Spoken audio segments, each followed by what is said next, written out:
بيفتو سنة إبسطو دكنا.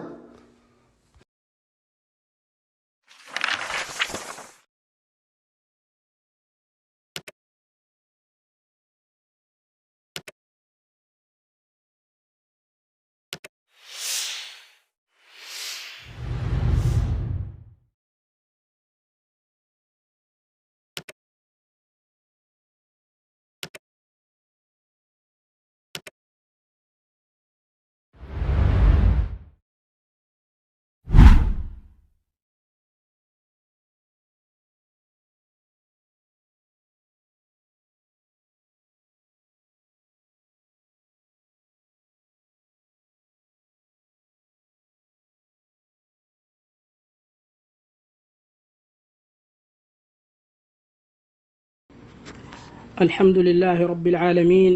والصلاة والسلام على أكرم المخلوقين محمد بن عبد الله وعلى آله وصحبه أجمعين ومن تبعهم بإحسان إلى يوم الدين. أما بعد، السلام عليكم ورحمة الله وبركاته. أعزائي المستمعين، جعلكم الله مباركين أينما كنتم. موضوعي في هذه المحاضرة بإذن الله جل وعلا المسالك المستجادة في الكلام في المحاضرات وإلقاء الكلمات أو المحاورات.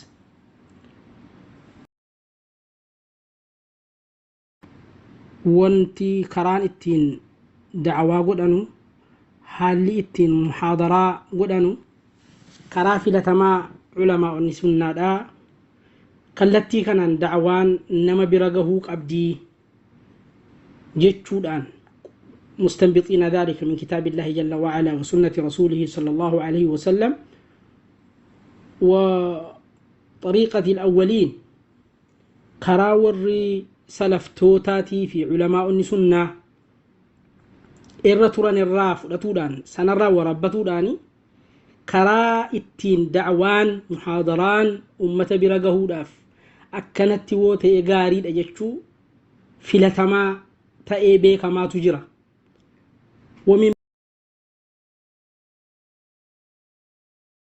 keessatti dacwaa afaan oromootiin ummata kan keenya karaa sunnaarraa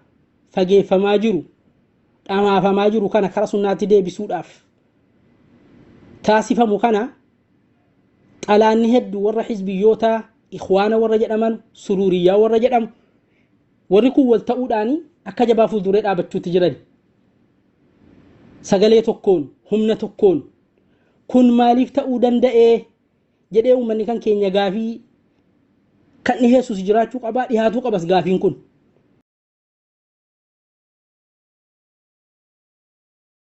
ikhwaanni wanti jarri deddeebisaa turan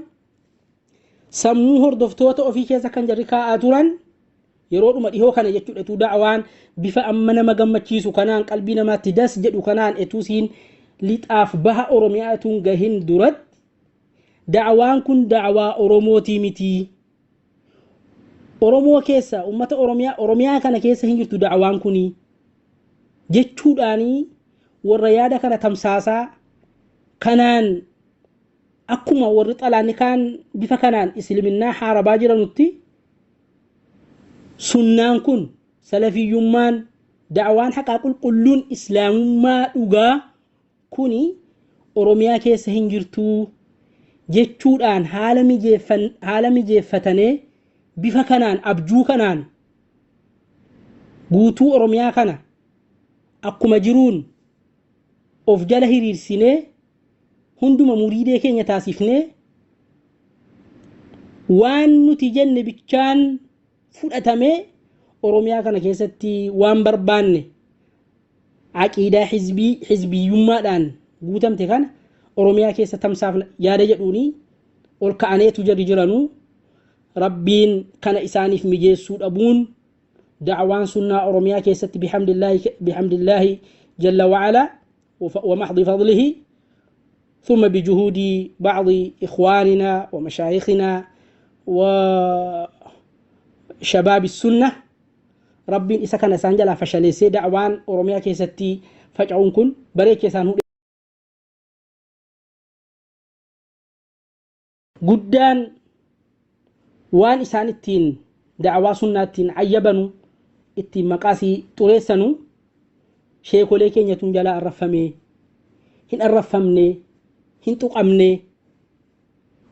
كراما كان كين ينو إيغامو دبي وان جدتو جزيه هدو ددبيا إني كوني يادا تقديسا مشايخا جدامي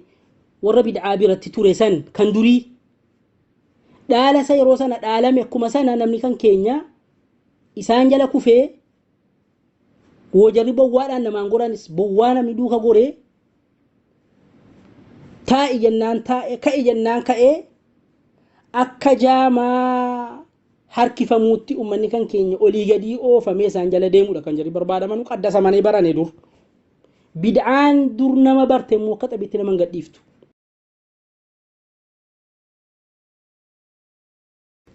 warri kun kar tokkoon maqaa keenya nu badi intu qabne woo jedhanu kara kaaniin immoo warra yeroo nabiyyi rabbiitu arrafamu لكن إفهم قونا يادا كان كينيا سياسات نجلا ديغما تعبي سياسة عمري كينيا تفين نجلا ديغما لكن نبي محمد هو الرفا ملي ديفمو ما في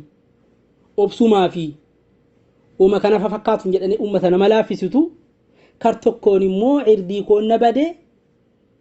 شيخنا نجدمو دي دي عالمنا نجدمو دي دي مقاخن كو مجردتنا كيرمتو بلاتا إخوانا جدني سان هاسؤون لكي علمي عقيدان قبدن يجود إذا كانتو بلا قدات يكافن